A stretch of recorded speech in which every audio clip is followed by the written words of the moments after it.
good, everyone, and welcome back to Kaya's Commentary. And if you're new here, welcome to Kaya's Commentary.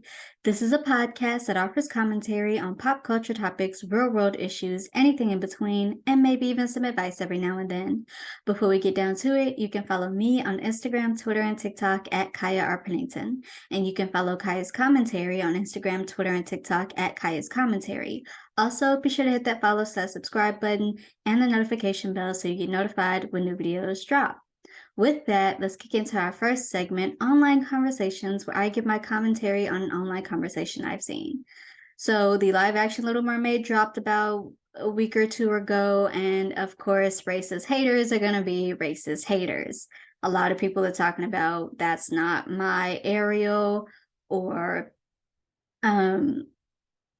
Ariel in the original was such great representation for fair-skinned, redheaded women, and now we don't have to. And nope, we're gonna get to that. We're gonna get to that when I talk about the Little Mermaid next week, because I saw it in theaters, and Ariel has never been one of my favorite princesses. And while the live action is virtually the same story, somehow it made me like it better, which I'm gonna get to next week when I talk about it. I cannot wait. So I'm gonna leave all the criticism for those in next week's video. But people have been saying that, or they've been saying, well, it's just not historically accurate. Why is there no slavery in the Caribbeans in like the 1800s? Why are we not seeing slavery in here? It doesn't make sense. And it's like, historical accuracy? Don't you think it would be more historical accuracy in the fact that there's a Black mermaid given all the Black women that were thrown over them ships in the Caribbean, or jumped from them ships in the Caribbean, them slave ships? You're not doing that to be like, oh, I'm on your side. Because one person in particular on Twitter was like, I'm just so shocked by the pushback that I'm getting. Like, no, you're just a racist in disguise. Like, you're not doing that for our benefit. And here's why you got the pushback, because Black and PLC-centered films do not always have to be centered in trauma or being educational. Now, I am of the mind that I'm going to specifically talk about Black people because I am Black, but I am of the mind that we do need trauma films. We need to show how it is in everyday life for Black people in America or global, because racism is global, right? How hard it is and the struggles that we fight and how we overcome them. However, those trauma medias need to be headed by Black and or POC so that it is not trauma dumping, so that it is accurate. However, with that said, I am also of the firm belief that we need to just have films that exist, where we just exist, enjoy. This is a fantasy. It's fiction. Why does there need to be slavery in a fictionalized story about a fictionalized mermaid whose best friends are a talking fish and a talking Jamaican crab? Like I don't get it. Y'all, it's really frustrating, because we as Black and POC, we need to have films, pieces of media where we just exist. We can have medias where we just exist. It doesn't have to be trauma-centered or educational. Because this reminds me of a few months, maybe even a year ago back, where everyone on Twitter, well, not everyone, but a certain different graphic on Twitter were asking Quinta Brunson to do a school shooting episode in Abbott Elementary. And it's like, why? Y'all don't ask this of white shows and white creators. Y'all do not. And real quick, shouldn't you be more worried about the fact that that has to be said or addressed? Like, oh, we should do a school shooting episode so people can get educated on that. Yes, it's important to be like, to know what to do in a school shooting, because that's just a way of our society, or a shooting in public, a mass shooting, because that's the way of our society now. But y'all don't see this as a failure. This is a failure. Y'all remember in history class, for those that stayed awake in history class, when we were learning about the Cold War, World War II, all of that, where they were doing radioactive bomb drills and what to do if your school got hit by a radioactive bomb? and we doing school shootings like they tornado drills, we have failed as a society, and that's what you need to be more worried about, not the fact that there isn't slavery in a fictionalized story about a fictionalized mermaid. Honestly, y'all do not ask this of white creators. You don't. You don't. You were not doing that for our benefit, talking about it does no good for these children to erase this. It's not erasing it. Maybe in this fictionalized world, it just didn't exist. Eric's mom is black. Like, maybe it just doesn't exist in this world. I mean, like, y'all don't ask this of white creators. We deserve to have spaces where we exist and can just experience joy. Like, this wasn't a problem in the original. Like, no one had this criticism for it in the original, right? And real quick, if you want those kind of stories, they exist. The Deep by River Solemn. This is a great example. This is what you want. It was based on a song that also had Daveed Diggs be a part of the project. And this book is about mermaids, Black mermaids. So what happened is pregnant enslaved women who were thrown overboard the slave ships still gave birth to their children, and their children just grew up in water and learned how to breathe in water. Black mermaids. And it talks about how the two-legged people of the surface world are evil. This is what you want. This is what you want. And so many others. If we listen to the song, read this book, go look for others. But the problem is, here's the problem. You don't want this. You don't want this. You know why? Because you don't really care about this. Because you would know. A lot of y'all need to take some Afrofuturism courses. You don't really care about that. What you care about is seeing Black people in trauma. And because Ariel got turned into a Black fictionalized mermaid, which again makes more sense given how many Black women, enslaved women, were thrown or jumped overboard them slave ships. It actually makes a lot of sense. You have those stories. You have those stories. You just don't care. You're not doing that for our benefit. Talking about it does a disservice to them educational wise. So many others. This is not supposed to be an educational film. Y'all did not have a problem with this in the original. I've never heard anyone talk about the original being like, oh, why Ariel never saw an enslaved person when she was on land? It could have showed the complexities between the different worlds. I've never heard anyone say anything like that about the original. Just this one. Like, just admit you a racist and keep it pushing. Like, say for the original. At the end of the day, just go back to no one is forcing you to watch this remake. No one is forcing you to watch it. No one. Ariel's race is not important to the story. She doesn't have to be representation for fair-skinned redheads. And if you want that, the original still exists. The original still exists. There's no excuse for why you're not going back to the original. Just go back to the original. But stop these conversations talking about it's for your benefit. It's not. It's not. We see through you. It's not. With that, let's kick it into our next segment, What's on TV, where I give my commentary on a TV show I've seen. Today's show, the CW's Nikita. So this stars Maggie Q as Nikita. And so Nikita was a young woman on death row, taken from death row by an organization called Division. This is a secret organization that turns civilians into super spies. So she is told by her mentor, Michael, who is also her love interest. And because I was so hard for this ship, like, to me, the actors had really good chemistry enough that it didn't seem a forced ship. I'm not going to question their age limit. I'm going to say they were in the same age range. But I'll get to that later. He tells her, hey, you can make a difference for your country. You are very violent. Let's redirect that violence and train you to do better things with it. So they train Nikita to be this awesome super spy, but it does not take Nikita that long to realize that this organization is just basically mercenaries for hire. Under their, I started to say ruler, under the leadership of Percy, the organization maybe started out as something that was good, but ended up being like mercenaries for hire. So on one particular mission, Nikita falls for a civilian undercover named Daniel. Now, obviously, that for a spy means that's a no-go. You're not supposed to do that. So Division finds out, and Amanda, second in command, second in command, she has a little talk with Nikita, and she's like, that's not supposed to happen. You know what happened? Like, Amanda is on some manipulative type stuff, which we'll get to later. So eventually they kill Daniel and erase his body from it. Like, no one knows about this guy. Well, he has a burial, but. And so Nikita starts to realize, I don't like y'all. I don't mess with y'all. And so on another mission for hire, this was very much a mission for hire.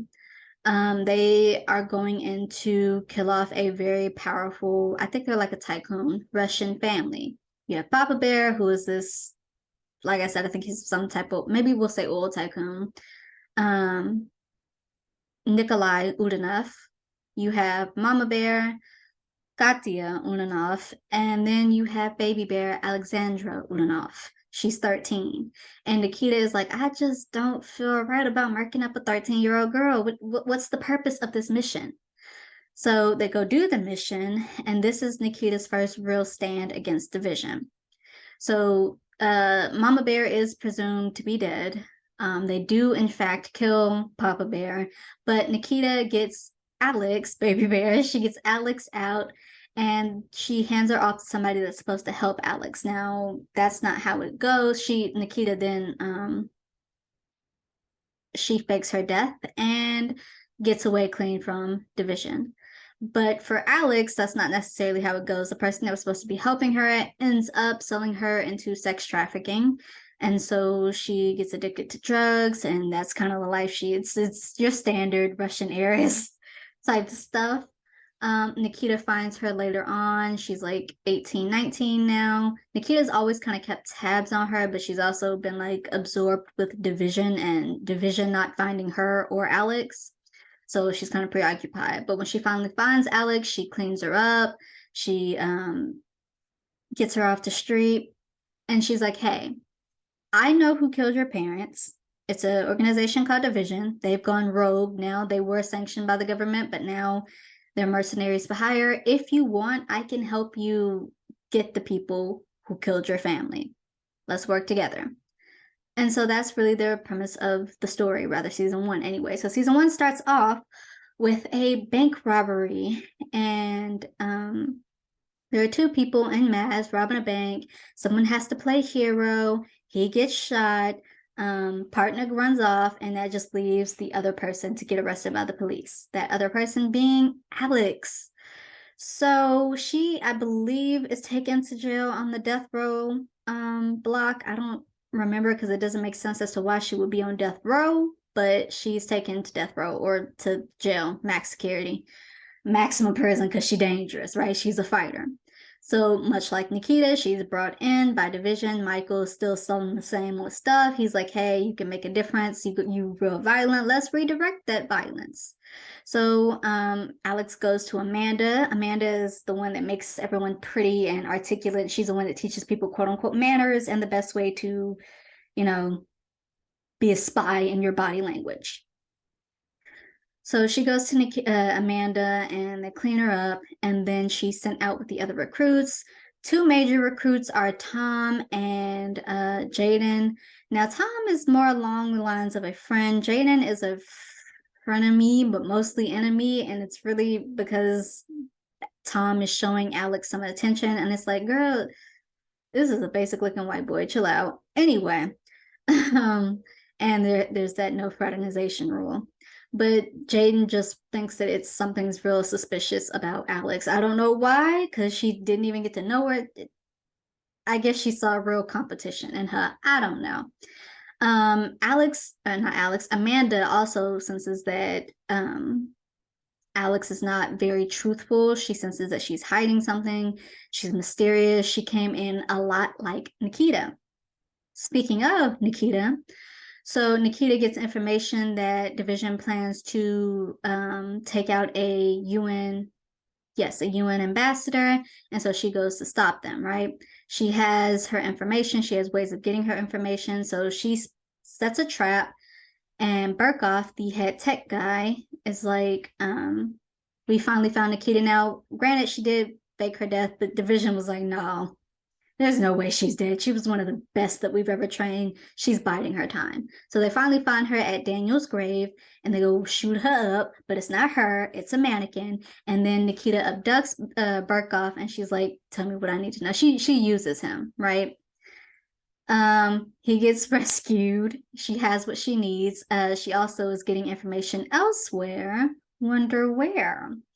And she saves the UN ambassador, and then she has a face off with Percy, and she's like, you know I'm coming to stop you, right? Everywhere you are, I will be there.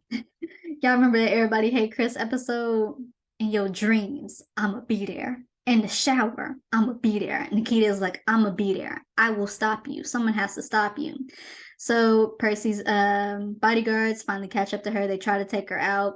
She gets away, only to have a face-off with Michael, her former mentor, and Michael is like, Nikita, you got out. What are you doing here? Don't do this.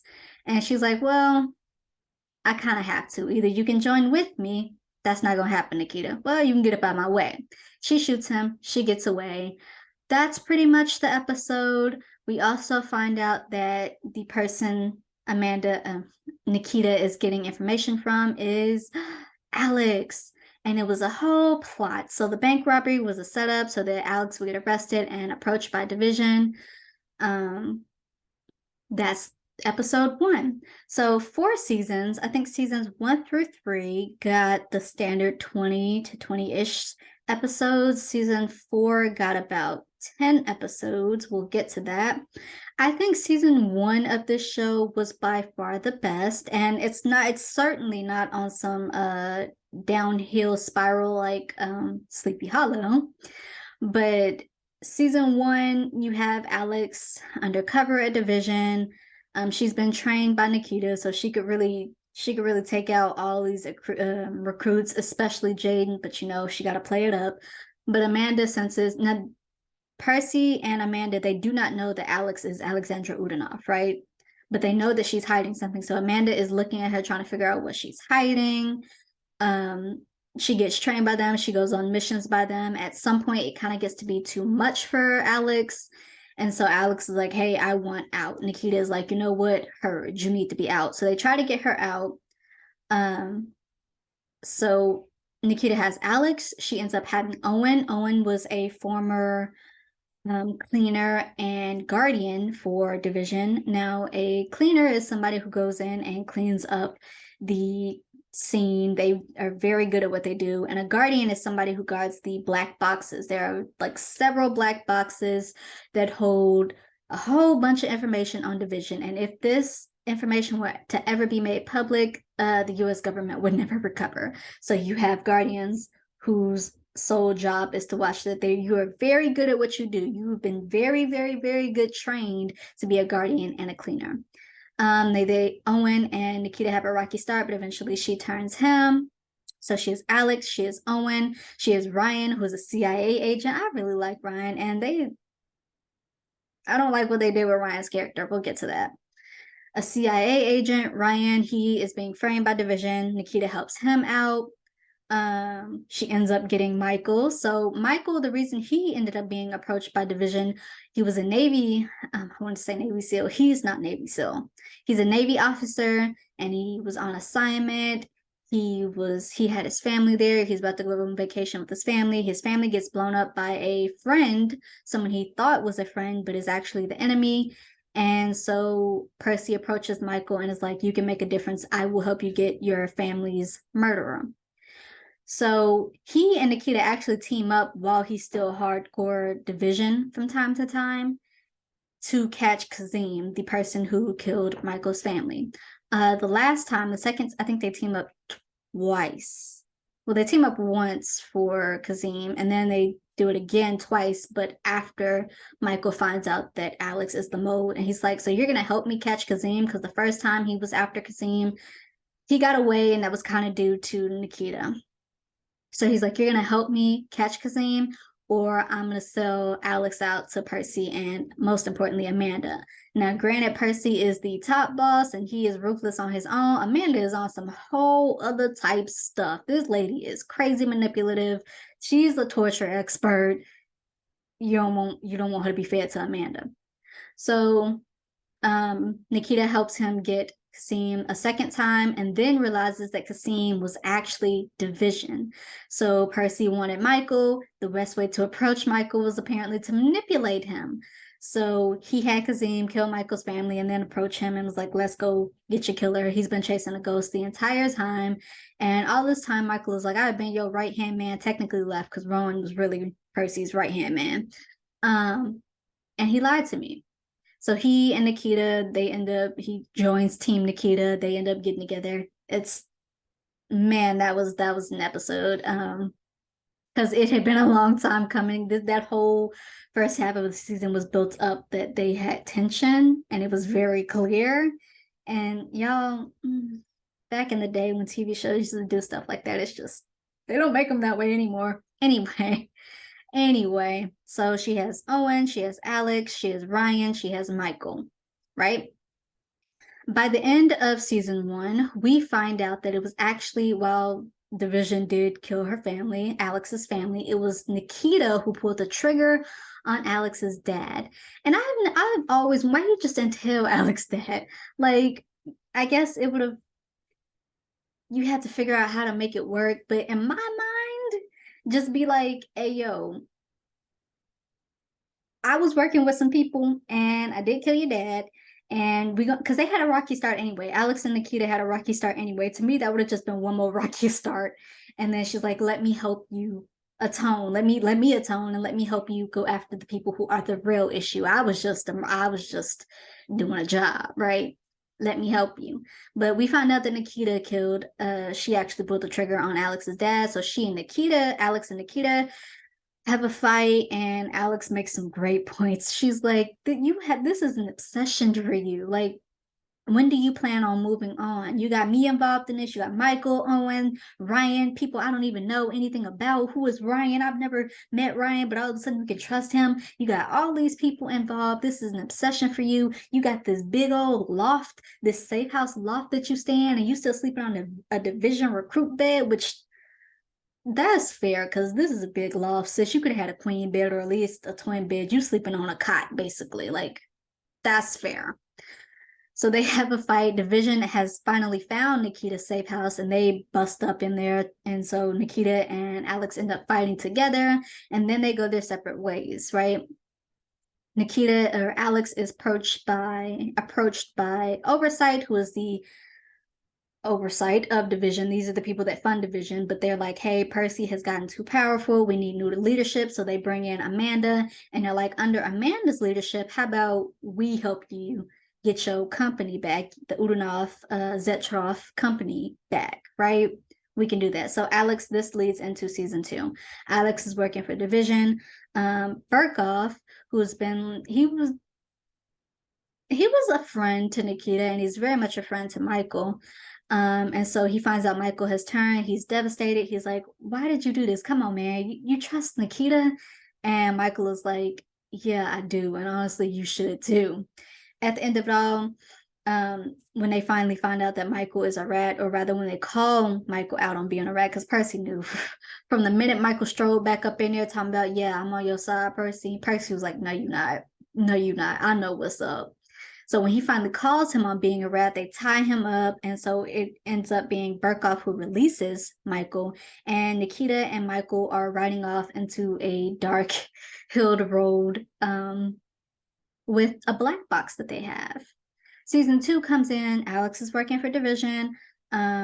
Percy is locked up in the silo, which is a deep down basement in this underground basement already. And so Amanda took over leadership. Percy calls her out on taking over leadership because Amanda feels that Percy did not value her. Percy is like, you encouraged the recruits to look at us as Mama Bear, Papa Bear, and then somewhere along the lines you started believing it. But the thing about it is, Amanda, is that we are not in love. There was no love connection here. You are incapable of love, sis. This is no. Um, so season 2, we get Sean, who is Navy SEAL, and Alex is working with Nikita. Alex is working with Division to get what she wants, which is the Udanov company, Zetrov, back, and to get the man who ordered her father's death, which was their former bodyguard, right? Eventually, we find out that Alex's mother was having an affair with said man, so she is not dead. The only person to die out of the Zudanov family was Nikolai Zudanov. Like, that's it. That's it. Everybody else is still alive and kicking. Um, she and Nikita have had battles. They come up against each other, but Nikita very much still cares for Alex. So she's not, I'm not going to fight you. When you're ready to come back, you can come back, right? Nikita and Michael, they're still trying to stop Division from doing their certain thing. Burkoff ends up helping Nikita and Michael. He's officially Team Nikita now. He's officially left Division, and he is the one who's paying for all their safe houses. They had like 2 safe houses on the beach, one that was somewhere else that gets blown up, and he's the one that is responsible for keeping them in safe houses, right? So then from here we meet Sonia. Sonia is the new, because Burkoff was the head tech person at Division, and now it's Sonia. And he and Sonia have this, it's not a weird relationship, but I guess it would be, considering where does Sonia come from? Was she supposed to be an agent that was already there, and so she just kind of took over, usurped, quote unquote, when Burkoff left? Or is it somebody that they bring in? And Burkoff is obviously, like, he's this cocky tech guy, so it would be obvious as to why he got approached by Division. I want to know why Sonya got approached by Division. Like, what did she do? Because Sonya is not, she's not that cocky hacker that's like, or a hacktivist or whatever. Like, what did she do to get approached by Division? I would really love to know. Like, anyway, they have this relationship where they help each other out occasionally, and it's borderline romantic and turns into romantic. Alex and Nikita, halfway through the season, maybe like episode 11. So I guess that's not halfway. Episode 11, start working together again when Nikita is like, I will promise you I will get your mother back. They don't get her back because the bodyguard now, Zetrov owner, so usurper, he's been keeping her like really doped up, and she's believing all these type of things, and so they can't really get her out just yet. But it has proved to Alex that Nikita can be trusted, and so they go back to working together. From here we see Nikita turn Sean. Sean was also working for Division, and his mother is the only female leader in oversight.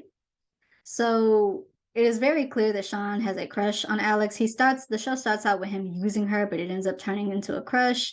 And so when they go to turn him, I find it really funny. When they go to turn him, he's found the safe house, but it's just him, right? And he's out to kill Nikita because he believes Nikita is going to kill his mother. And that's because that's what they told him. Like, he didn't think for himself, right? So Michael is like, Nikita, you can't turn everybody, sis. Like, this is a Navy SEAL. We just need to leave him here and leave, okay? We have another safe house. And Nikita's like, well, maybe we can't turn him, but Alex can. And I just find it so funny because I just really think that Nikita most certainly could have turned Sean. Well, I mean, in a way she did, but like, listen, she turned a Division guardian / cleaner. She turned a Navy officer. She turned a super hacker. She turned a CIA agent and a Russian heiress. Like, her track record don't fail, Michael. Like, with the power of persuasion, all she had to do was like, hey, Alex, go get your boy. And that's what she did. And Alex is like, okay, let's kind of work together. But it's really Nikita that's like, let's show you who we really are. So it's all Team Nikita, and it's all boiling down to stopping Amanda, because Amanda is worse off than Percy, and Oversight sees that now, and so they're like, gosh, God darn it, we are just being run through from all sides of the track. And so you still have Percy there. Percy is trying to break out, and you still have Roan, who is Percy's right-hand man, trying to break him out, and agents in the facility that are still loyal to Percy. So there is a brief moment of usurpership. What's the word that I want to call it? I can't think of the word. Percy does get back in power, and this is after Amanda, whose Russian boyfriend, Ari Tasarov, who is he's really kind of the head competition of division at first of an organization called Gogol, who is the Russian division. So she's now teaming up with him, and she's talking about, oh, my agents are disposable, they're expendable, you don't have to use your own men. So her and Ari are at this meeting trying to take over Zetrov, right? And so that's where she says that her agents see, and that allows Percy to get back into power. They have this final showdown where at the end of it all, Percy dies and Amanda gets away. And now you have all these agents that are like, well, what do? We can't surrender because people upstairs are going to lock us out. So what happens is the US government finally gets involved. And so they're like, everybody down there finna die. But Nikita is talking to Ryan, CIA agent, and he's like, no, we can't do that. These people were just following orders. So season 3 starts off with them like, okay, let's clean up division, right? We're going to put Ryan, Nikita, Michael, all y'all in charge. And so you are just going to clean up the mess division made. And once you clean that up, everybody gets a pardon, and then you can go on with your basic lives. But you still have Amanda, who turns out to be way worse than Percy. Percy's now dead. So the next 2 seasons, we see Amanda. She's way worse than Percy. She is relying on Ari, and then Ari eventually leaves her when she sees that she is so crazy. And so Amanda quickly becomes Nikita's obsession, and Nikita quickly becomes Amanda's obsession. And so at the end of this season, like I said, is really about cleaning up division. So there are no more like really missions. It's more about bringing in agents and stopping people from doing division missions. This season ends with Sonia ends up being a spy, right? Well, this is a midway plot. So Amanda reactivated her kill chip. Kill chips are how they control their agents. Barkov is able to deactivate it, and they find the spy who's watching the spy. They find the person who's watching Sonia. Sonia gets off scot-free, but then Amanda finds another way to get inside division. So somewhere through the season, Michael loses his hand, and then he gets a bionic hand, which then he ends up getting an actual real genetic hand back. But there were certain cells in this genetic hand, and it's basically like a kill switch. And so Amanda tells Nikita that, and she's like, you're going to kill the president for me, or I'm going to kill Michael. Nikita goes on this death mission, but they end up figuring out how to save her, kind of. So president still dies. She shoots herself, but it actually wasn't the president. It was like a decoy, but they're going to blame Nikita for it regardless, right? So Nikita has to clear her name. So they're on the run again. They finally blow up the division building. So there's no more division. All the agents are gone. They still have their pardons, I think. And they're at their next safe house. So it's Sonia, Ryan, I believe, or Ryan may have been captured. Season 2, Ryan was captured and then presumed dead. And then we find out that he's not dead. And he ends up getting his power back, his position back, right? So I believe it's Ryan and Michael and Nikita and Sonia and Barkov and Alex. And Sean's not there because Sean died. So Alex and Sean end up having a romance, but it's like really short-lived. Amanda gets in Alex's head at one point, and right before, this is like the division meltdown, right? This is really the division meltdown. She gets in Alex's head. Alex gets this hatred for Nikita. She's trying to kill Nikita. Sean ends up getting shot and dies, and it kind of breaks Alex before Nikita snaps her out a bit. At the end of it all, though, that's who you have. But Nikita is like, I will bring nothing but badness to y'all because I am literally on the run because they're blaming me for the president's death. So she leaves. Now, she and Michael got engaged around season 3. And she takes off her ring and leaves it there, and then she runs off. So Michael sees this, and now it's all about getting Nikita back. Now, this is where season 4 comes in. Now, season 4, you could already tell something was going wrong because it took a long time for us to get a renewal. When we finally got a renewal, we only got 10 episodes. So it was very clear that ratings were going downhill, and storytelling kind of was down here. Like I said, by far, season 1 was the best, but season 2 and season 3 were still enjoyable to me. Season 4 has to be my least favorite. So we see Nikita on the run. They bring her back in. They tell her, we can help you. It's all about getting Amanda. Because, like I said, Nikita has become this big obsession to Amanda. So it's all about getting Amanda. They finally, well, Nikita goes on this quote unquote killing spree for the people who are working with Amanda. And so this thus brings Nikita into even more of a dangerous type person that needs to be brought down. But then it ends up being all this trick, right? It's all a trick, and Nikita didn't actually kill anyone. She just did that to get Amanda to think that she was unhinged.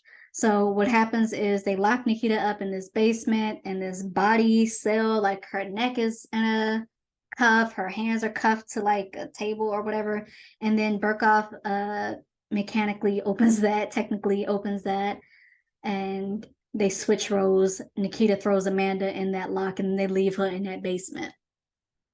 Um, Obviously more stuff happens, but at the end of it all, Owen comes back in. He is now going under the name of Sam. So Owen's background is that he started working for Division. Division really kind of messed up his mind. He didn't know who he was. Finds out his name is actually Sam, and he was some, I don't know. And he ends up dating Alex, and it's real wild to me because it's like, um, now you were a part of the cleaning crew that cleaned up Daniel's death, right? Daniel happened way before Alex. Alex was still like 13. You were a grown adult. Nikita was like we'll say an adult in her 20s, maybe. You dating Alex when y'all really had no chemistry. Where are you going with that? How old were you when Alex was 13, and how old are you compared to her now? Like, they legit did not have any chemistry. He had more chemistry with Nikita, but I still wouldn't have wanted him to see with Nikita. Y'all should have left Sean alive, or just acknowledge that Alex doesn't have a relationship right now. She's working on herself, or bring in somebody else. Because first off, we like Owen better than we like Sam, because they are two different people. But also, it's like, that's mad weird. Nikita and Michael finally get their break or whatever, but they're not the type of people to lay on a beach drinking alcoholic drinks. So they see that people are recruiting people for some type of battle, and they go run the joint up. Oh my gosh. They go run the joint up. Burkoff is enjoying his anonymity. Sonia is no longer there. We don't see her in season 4, and I really think that was because Lindy Greenwood signed up for Sleepy Hollow. I don't think there is a Sonia more than mentions. Like, she's there in name, but not in person. Ryan is dead, so they actually kill him off, and I hate it. Ryan didn't deserve that. He did not deserve that. Alex is officially, well, she gave up her title as CEO of Zetrov to her uncle or somebody that she trusted, but I don't know what happens because she ends up going back to being a Russian heiress. That's pretty much season 4. Like I said, season 4, 10 episodes, you knew it was all coming to an end. It took a long time to get that renewal. I really like the show, though. I really do. I think it is worth watching. Seasons 2 and 3 are not bad. They're just a little they're different. They're different than season 1, of a different vibe, but I would not say that it is bad. The hardest thing to watch is Alex and Nikita being on separate sides for a little while. And then, like, maybe the second hardest thing to watch is when Amanda gets this idea in her head that Alex and Michael are dating. And so Alex and Michael have to go on a fake date, and then they have to kiss. And it's like, ooh, surrogate dad kissing surrogate daughter. Because Nikita was most certainly, one could say, like, motherly about Alex. She got her clean. She trained her. They were best friends, but also one could easily say that She was low-key a parental figure, and thus making Michael a parental figure, because in that episode, Michael was acting very parental. Like, ooh. The third difficult thing to watch about this show is the pushing of Sam and Alex. It shouldn't have happened at all. No, no. Also, they do try to give Amanda a backstory. She was tortured in her childhood by her father, who hated her and loved her sister more. But it's not a bad watch. I would give it a 7.5 out of 10. Last I saw, it was on Tubi, and it might be on the CW. It's not on the CW seed. So last I saw it was on Tubi. It's a good watch. I enjoyed it. It's just season 4 was on a different level completely because you knew where it was going. But overall, 7.5 out of 10. I would highly recommend it. It was an awesome show to see, like, just kick butt women. Like, it those were the days when TV shows used to TV show, and now they just don't. I had that discussion in episode 1. We're not going to go backwards. Let's go forward. Let's kick it into our next segment, college advice from a college graduate, where I give my advice to freshmen or people in college in general in the hopes that it helps y'all. It helped me. So in the hopes that it might help someone else out there, I want to say here and now, this just helped me. If you have to experiment, by all means experiment. That is what college is for. It doesn't work for everyone. So what works for you works for you. Okay, this is just something that helped me, and I hope it helps someone else out there.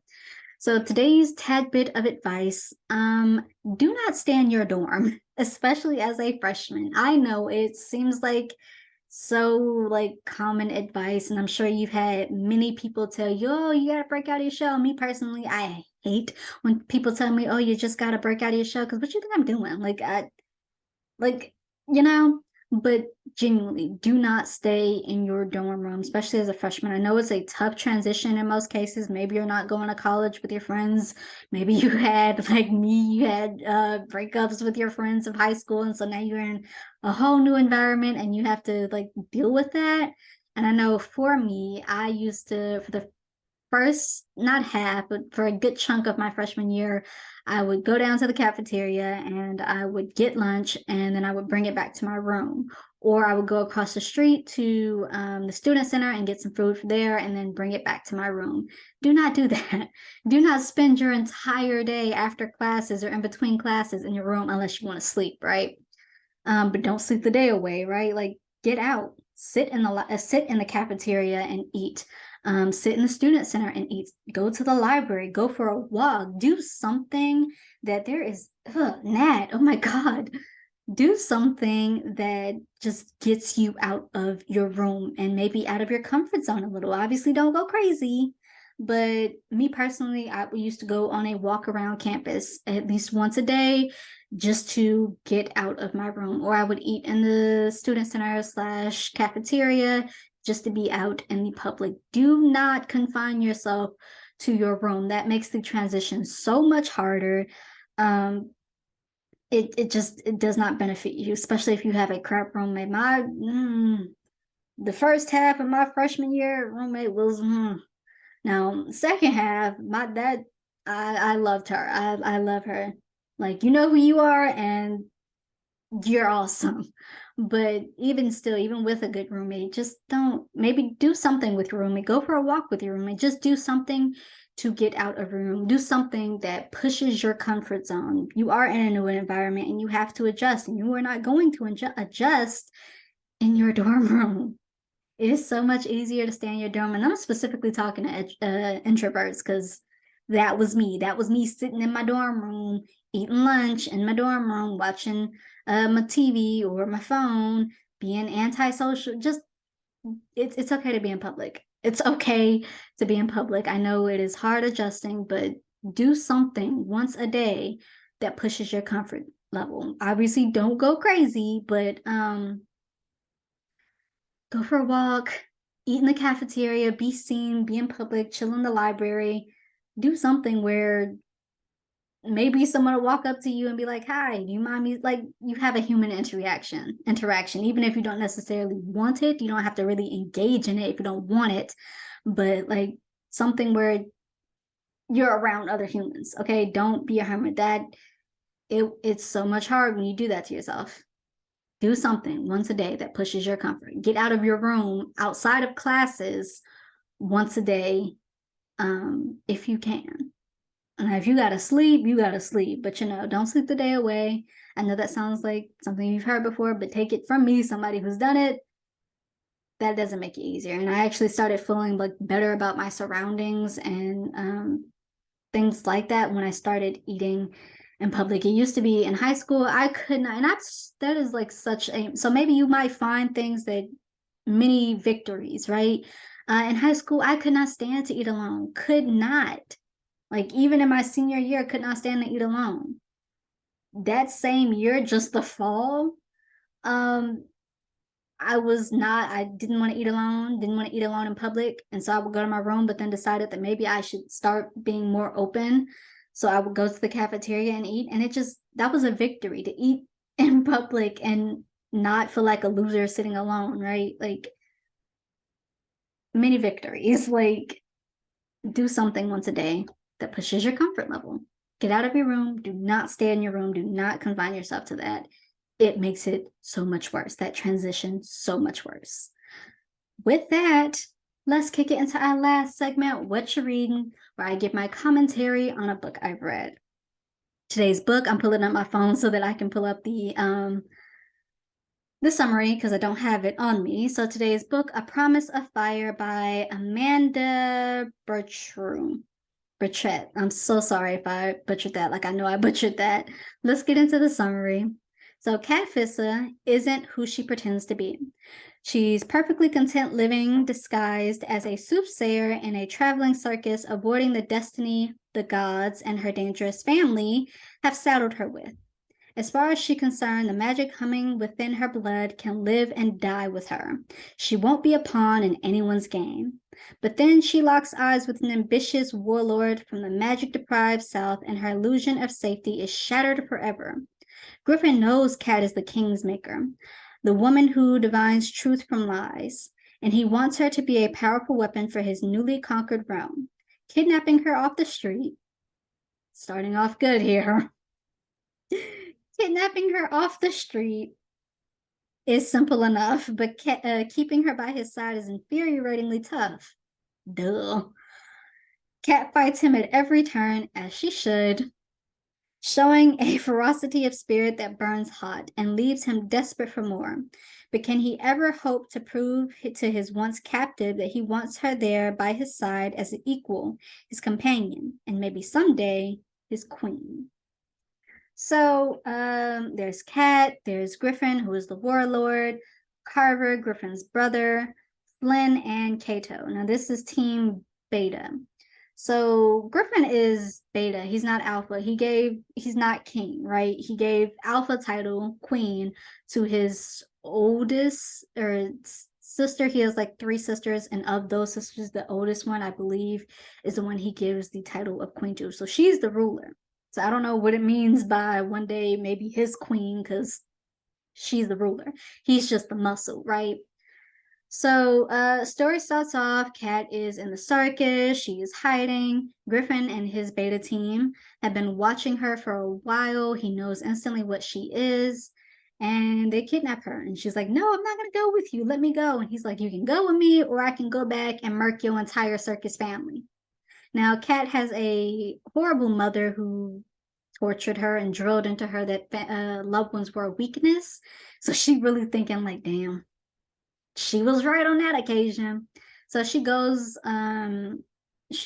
with Griffin, his team, unwillingly, but not wanting to cause her circus family pain, right? But she's fighting him tooth and nail. She's like, let me go. I don't want to be here. He ties an enchanted rope around her that keeps her bound to him. And so she bathes with him. She has to sleep near him. And for the most part, like she's like, you're horrible people. You are horrible people. And he's like, no, we've actually treated you pretty well. Like, yeah, we kidnapped you. Yeah, I threatened your loved ones, but like, haven't hurt ya. we're really kind of goofy here, give us a chance. You might actually like us. And they are like redeemable characters. I don't really have any like Flynn, Kato, Carver, they are redeemable characters. I know, shockingly enough, I don't have an issue with the whole captive idea simply because this is supposed to be an enemies to lovers.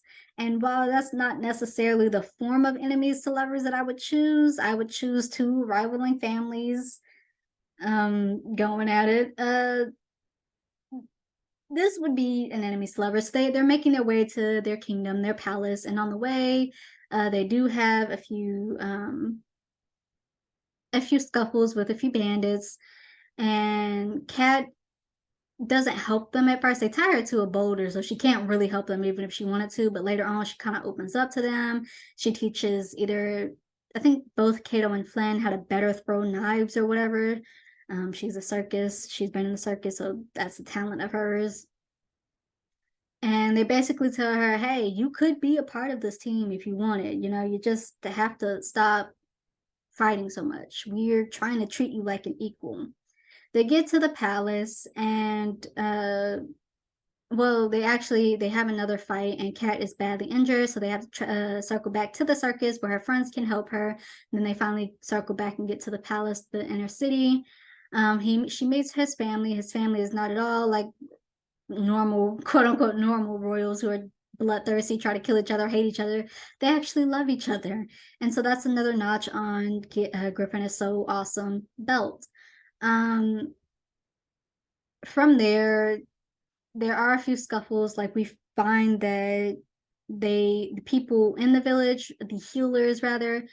So Griffin came in and usurped the old kingdom, and so people are resistant, and so they won't really help out a lot. And so Kat is like, well, you gotta make them help. You are alpha, he's beta. You gotta make them help. Um, there is some other stuff to the story, but I'm not gonna get into that. I'm just gonna go straight into my review. I read this starting in high school, the first two books, and I really liked them. And the third book wasn't out when I was reading it, and so I just kind of fell off on the series. And then I saw years later that the third book was finally available, and I was like, okay, let me go back and reread the first two so that I can be caught up. And then I realized as I was reading the first book, I don't really like this as much as I thought I did. Like I don't like it as much as like enemies to lovers. She's his captive. Maybe let's play up the fact that she's been kidnapped and is trying to get away from these people. That only lasts for like a few chapters, and then it's like, well, they are actually kind of decent and we kind of get along. I'm gonna kind of start getting along with these people. Griffin is kind of handsome.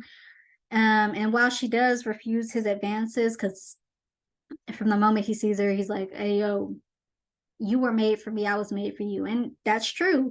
The god watching over Kat in particular, Poseidon, is like, he's our gift to you, Kat. And so they are destined, but she doesn't like not take his advances at first because she's like, no, my mother will kill you.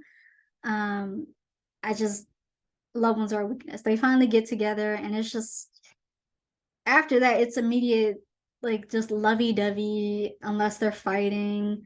Her will kind of is not as strong unless they're in battle, and this is by no means a bad read. It's really not.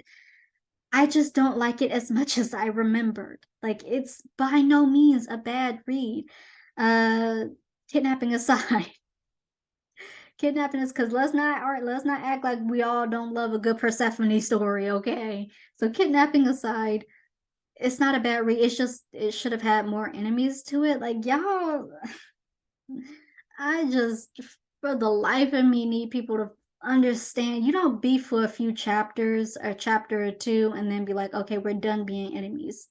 No, this person was kidnapped. Their family, their found family, the circus was threatened by this person. There needs to be some visceral hatred going on before we finally start to be like, okay, y'all are kind of okay, but I'ma still fight y'all. We not cool or nothing. Like you not that you not alright or nothing, but you alright, right? and then start to get into like the friendship of it all, and then start to get into the romance that blooms between them. Like, it's not a bad read. I would give it a 6.5 out of 10. It is just not as great as I remember it. And I never really made it to the third book. Like, even rereading it, like I was rereading it a few days ago so I could prepare for this, and it's like I cannot make it through this. Like, it's not bad. It is certainly not bad. It's just not as great as I remember it being. 6.5 out of 10.